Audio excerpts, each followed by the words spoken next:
Key to how and why networks evolve over time is the process of innovation. I'll walk you through a brief example now.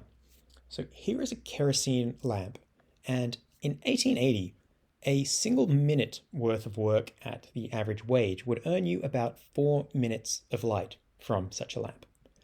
Fast forward to 1950, and a minute of work would buy you 7 hours of light.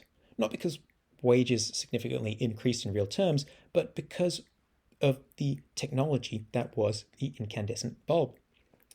This example is taken from How Innovation Works by Matt Ridley. I wrote a thread summary on the book. I'll link to it below. But what it does is it really highlights the deflationary nature of innovation. So innovation is a deflationary force. It's concerned with finding ways of doing more with less, which drives costs down over time. Now, humans are ingenious. We naturally seek ways to develop more efficient methods of satisfying our needs. Obviously, this is nothing new. We've been doing it for a very, very long time. And breakthrough innovations, well, they change the rules of the game. They radically alter our behavior because they provide different incentives or they offer unique advantages over the status quo. And when a certain threshold of concurrent innovation is reached within a short period of time, we often get propelled into these new eras. We'll walk through one of those examples now, and we're going to look at it through the lens of how innovation relates to networks. Here are two innovations, the first being steel. So steel improved upon the strength and flexibility of iron by smelting it with carbon to create an alloy, and the second being a steam engine. So this used steam pressure to move a piston back and forth.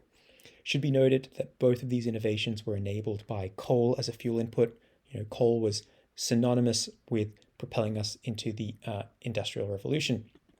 So advancements in materials and engine technology combined would enable steam locomotives. Steel contributing to the structure of the locomotive, the wheels, the track, more importantly, and the steam engine, which would provide the force required to propel a train. Here is a picture, or a painting rather, of the first passenger train journey, which took place between Liverpool and Manchester in 1830. And if we take a look at, the rail system in Britain around this era, the story has many parallels with the electric telegraph in the explosion of network infrastructure built in a relatively short period of time. I'll just read a brief quote for you now, which kind of covers the history of this period. The first purpose-built passenger railway, the Liverpool and Manchester Railway, was authorised by the Act of Parliament in 1826. Between 1826 and 1836, 378 miles of track had opened.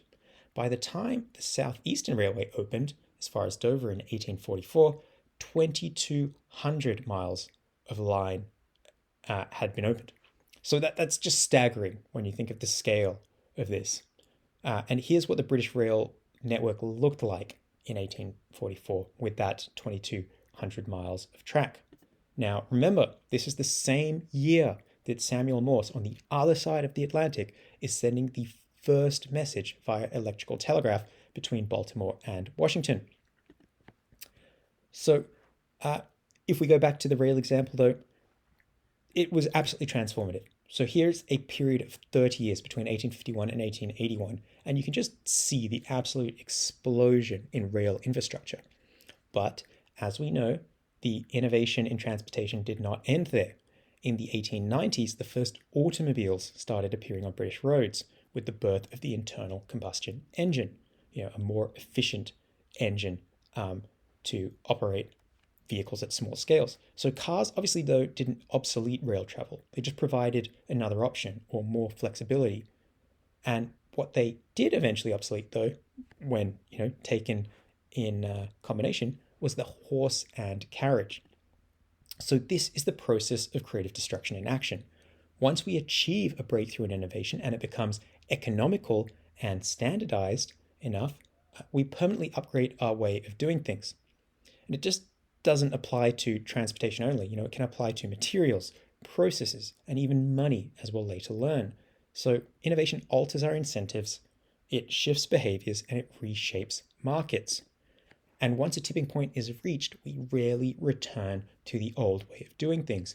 for innovation is a one-way street. Now, today the map of railway lines across the UK doesn't look all that different. That's for a number of reasons, from nationalisation and consolidation. But don't let that fool you, because we have to note that rail travel today is faster and cheaper in real terms. It's more comfortable, there's a higher passenger throughput on the network, and all of this is in addition to the expansion of the motorway system and domestic commercial flights. So innovation overall has made mobility far more accessible over time.